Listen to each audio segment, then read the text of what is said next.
Good evening, Book of Face people. It's actually been a little while, I think, since I went live. And what a topic to be talking about on a Sunday evening. When you jump onto the live, feel free to give me some love just to let me know that you can actually hear me. Hi, Belle. Mwah, love you. I believe things happen for a reason, and there is a reason that I am sharing this story. I'll tell you how it came about. I was scrolling through Facebook and a post came up where people were talking about Larundel and about breaking in and going ghost hunting and had anybody been there and all of this stuff. Now, for whatever reason, and I'm a huge truster in source, right? In God. I wrote on the post, I was a patient there a long time ago. And a couple of people asked me to share my story.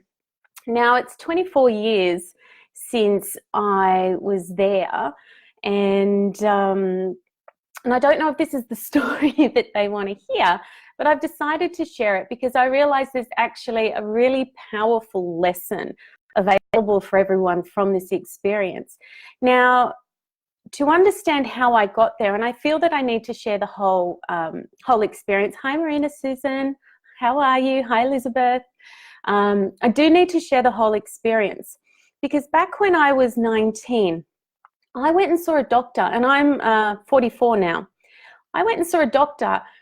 I actually had thrush for the first time, right? And it wasn't very comfortable. So I went and saw a doctor near where I worked. Now, I was with this doctor for 15 minutes, and this doctor, instead of he treated me for thrush, sure, but he also decided that I was depressed. And I said to him, I was a little tired, I wasn't sleeping very well, because I had gone through some pretty big transitions over the 6 months before that.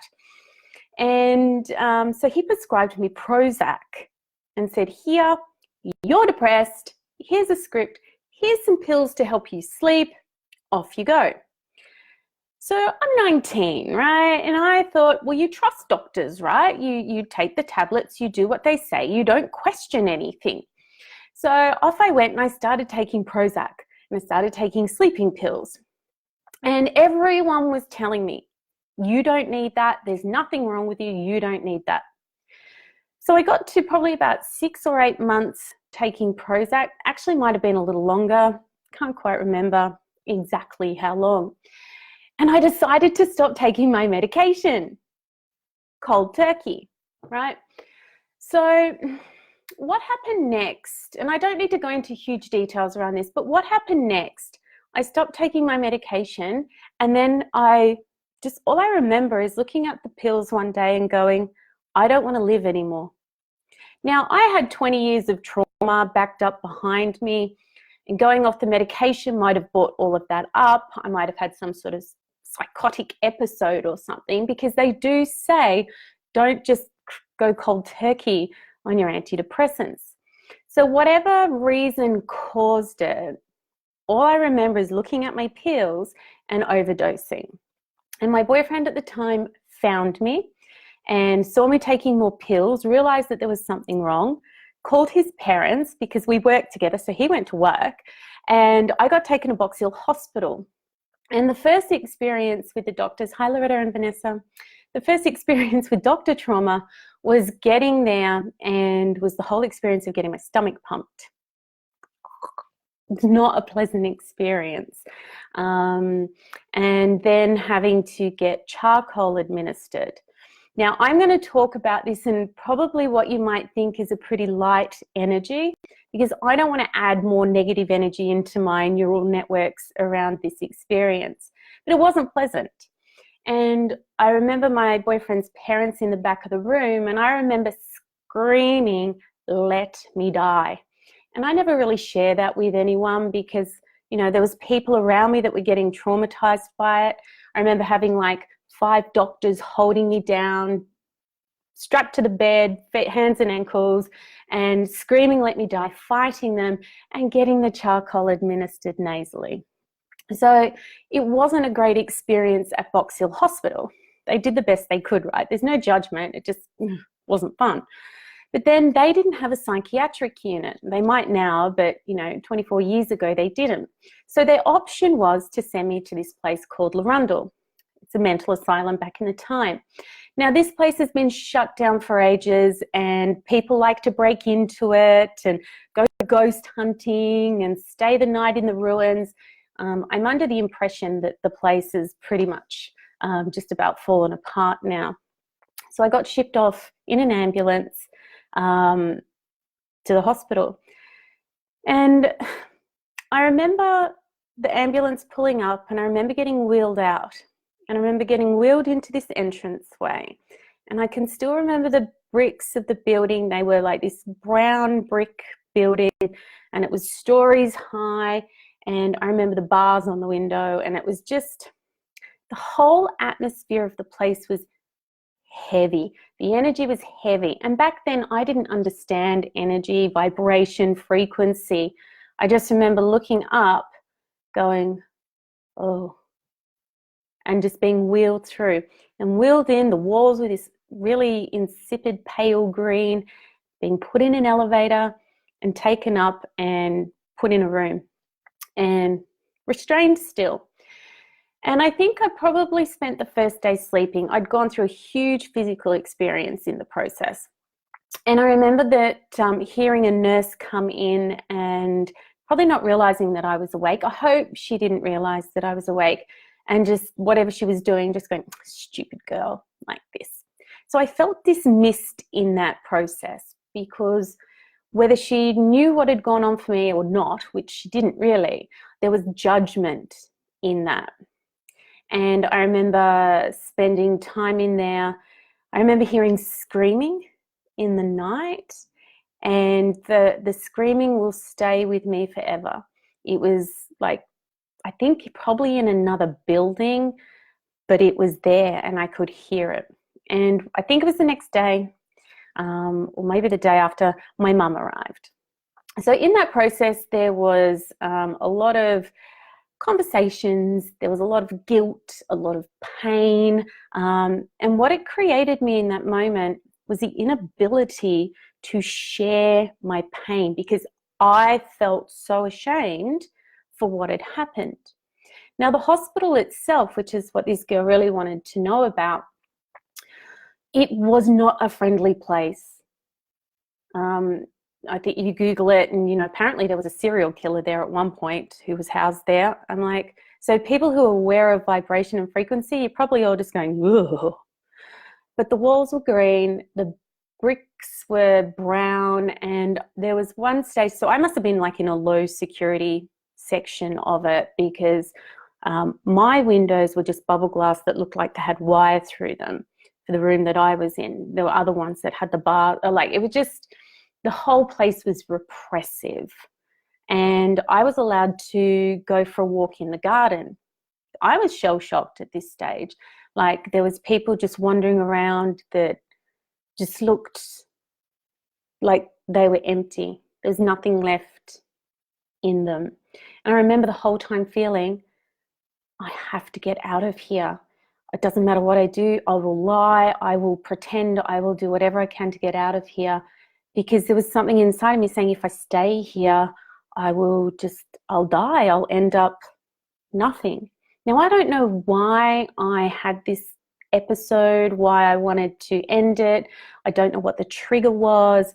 I honestly think now, because I didn't understand medication back then, and nobody had said to me, you can't just stop taking these pills. And I think definitely believe it was a misdiagnosis, even getting those pills. But I remember walking in the garden and sitting in the garden and being absolutely terrified, because I'm like 19. I don't know what to do. I don't know how to handle these people. They looked empty, vacant, dangerous. And a man came up to me who was a patient and gave me flowers and said to me, just like, you're so pretty. I love you. And I'm like freaking out inside, because I could not see anyone to help. So these people wandering around the gardens and just the energy. So for the person who was curious about this, the energy of the place was terrible. And I'm bringing up the energy of the place because I hear a lot of people, they want to go ghost hunting and stuff. And I'm like, just let it go. If you're going to do anything, just send loving energy and peaceful energy to the place. There was a lot of pain there. And, you know, back in those days, they probably didn't know half the things they know about mental health now. And there was just so much pain. And I remember being in there going, panicking inside, going, you have to hold it together, because if you freak out and panic now, they're never going to let you leave. And for me, I was not safe there. There was not a single cell in my body that felt safe in that place. It had, like, in the rooms, it was so sterile, and I'm quite sensitive with smell, and it was quite sterile there.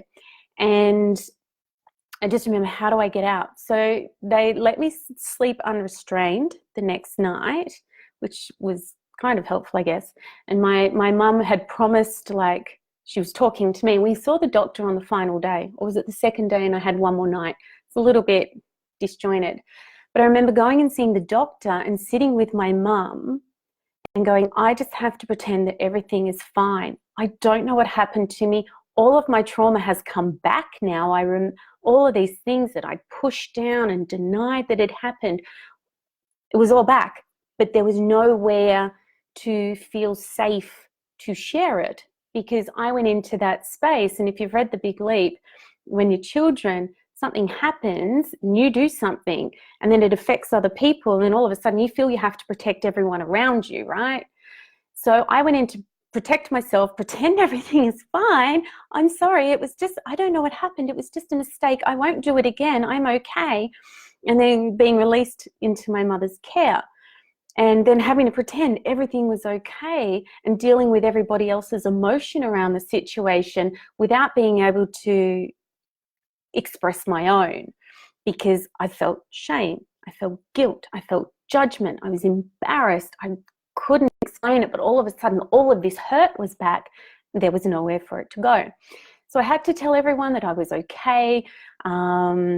And this is why I'm bringing this up, and I think this is why Larundel popped up on my radar, because the work that I do now is all about beliefs and the stories that we tell ourselves. And that doctor putting me on the medication planted a seed that there was something wrong with me, where stuff might have come up, but without the medication, I would have been able to deal with it differently. But in that moment, with my mum, with the doctor, and the week or so that followed, I told myself that I was not allowed to share my pain, that there was something wrong with me, and I had to pretend that everything was okay.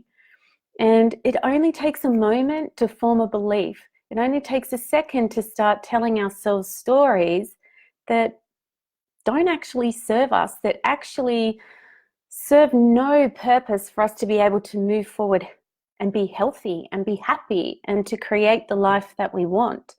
And it's in those significant events that happen to us that our life is shaped. And if we keep basing everything on the past, this is where our growth stalls. This is where we stagnate. And, you know, I actually Googled Larundel when I moved back to Melbourne, and had a look at the buildings, and was like, yep, that's how I remember. And I look at how far that I've come.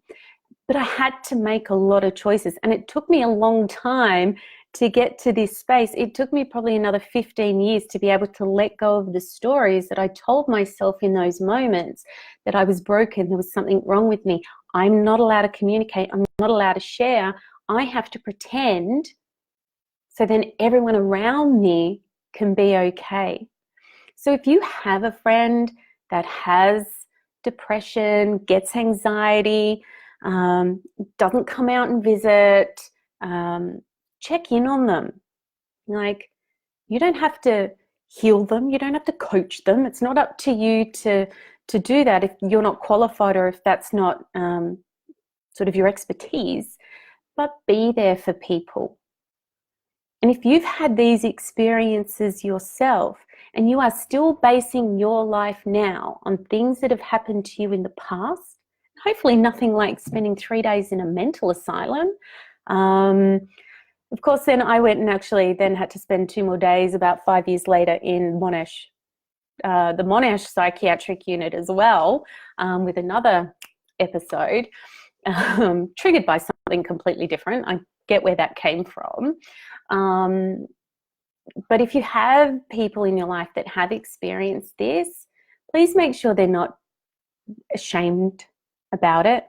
Please make sure you have create a container for them to talk. You don't have to solve all their stories. And if this is you, you don't need to keep basing your beliefs about yourself and your future and what you can achieve on stuff that's happened in the past. For me, I've done a lot of work. You know, I've studied NLP, I've studied Reiki, I'm studying spiritual law, I do meditation, I have a brilliant coach, I do healing work with Teresa Voigt, she's amazing, I do body work with Ursula Faye, I've done spiral, I've done all this sort of stuff, but you need to make the choice to heal, because you can. Because my whole life was trauma, had this episode, blocked it all down, pushed it all down, told myself some horrible stories about myself in the process, then went back to the hospital again, skipped the hospital the 3rd time, so I had to do it in 3s before I finally decided that enough was enough. But only you can make that choice. Nobody else can make that choice for you. So if you feel like going ghost hunting at Larundel, let the energy rest, send it good vibes, let the people that were there, who suffered, who maybe died there, let them rest in peace. Make up stories in your head about it, look at the pictures online. If you've got a friend who has had mental health issues or has them now, give them a container to feel safe in. You don't have to coach them, just support them and just let them know that you love them. And if that's you, that you're still struggling, you can get out on the other side. Make the choice. Look at where your beliefs are now about who you are and where they've come from, and work with somebody to shift them. And I know I sound really simplistic around it, and it's not necessarily something that's going to happen overnight, but it will happen. It can happen. It's totally up to you. I'm living testament. If I can get struck down and charcoal up my nose and go to a mental asylum and, you know, survive all of that and come out a stronger person, you can too. And I don't say it to be flippant, but you need to make the choice. And that's why these days I'm all about beliefs, values, spiritual practice, looking at your energy, creating the life that you want, and not living the life that other people in the past have told you your life should be, could be, or will be. We all have free will. So yeah, there's a story you probably weren't thinking you would hear on a Sunday night from me. I don't really talk about this stuff anymore because it feels long ago. It's that past me, that version of me that I don't really connect to anymore. But I think if this inspires somebody to think, hey, you know what? I'm no longer the sum of my past stories. I want to create that future that I've always desired. If that's you, giddy up. Let's do it. 2019 might as well be the year. And I say that with lots of love. Ooh, that didn't work very well. I say that with love, compassion, and with a history that demonstrates that change can happen. Shift happens. It's like my little phrase now, shift happens. So I'm going to leave you with that. Much love to you all. Love your friends, reach out, be a friendly ear for people. You do not have to be ashamed at your past. There is no need to carry the shame, fear, guilt, or judgment with you anymore. You can let it go. Have a good night, everyone. And if you've got any questions or if you need support, reach out. I love you and I'm here for you.